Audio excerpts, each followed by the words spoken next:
ఇక పశ్చిమ గోదావరి జిల్లా పాలకొల్లులో మంత్రులు పొంగులూరు నారాయణ, నిమ్మల రామానాయుడు పర్యటించారు. ఈ సందర్భంగా పట్టణంలోని పలు అభివృద్ధి పనులను క్షేత్రస్థాయిలో పరిశీలించారు. రక్షిత మంచినీటి విభాగం పనితీరును మంత్రులు అడిగి తెలుసుకున్నారు. అదేవిధంగా శ్మశాన వాటిక, పార్క్, ఎన్టీఆర్ కళాక్షేత్రం, టీడ్కో గృహాలను పరిశీలించారు.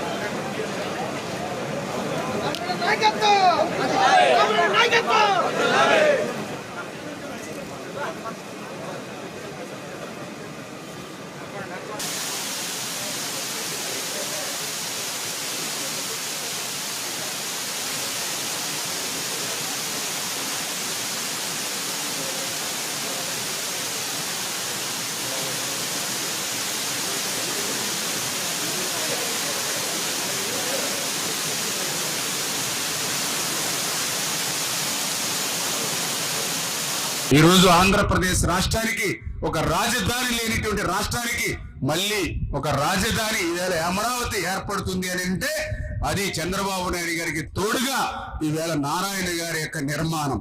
ఈ రోజు మేము అసెంబ్లీలో కూర్చున్నామని అంటే అది నారాయణ గారి నిర్మాణం చేసింది.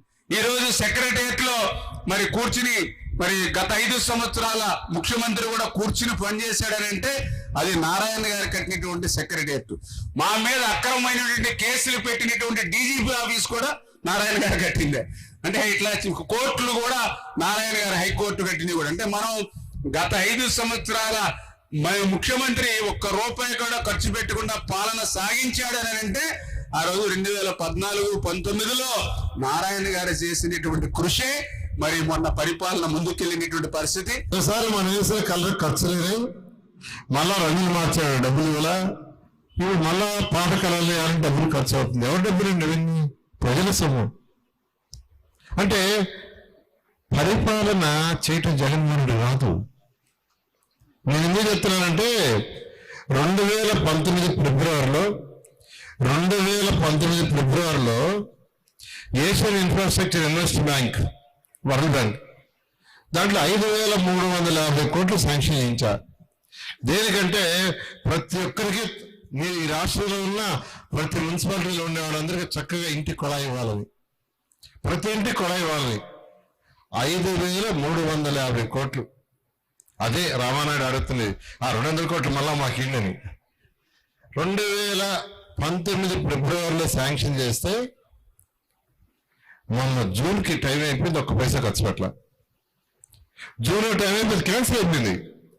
5,350 కోట్లు ఎవరు బాగొట్టుకోరు. ఏ పిచ్చి సేమ్ కూడా బాగొట్టుకోడు. దాన్ని ఎంత కష్టపడి చేసాం. 2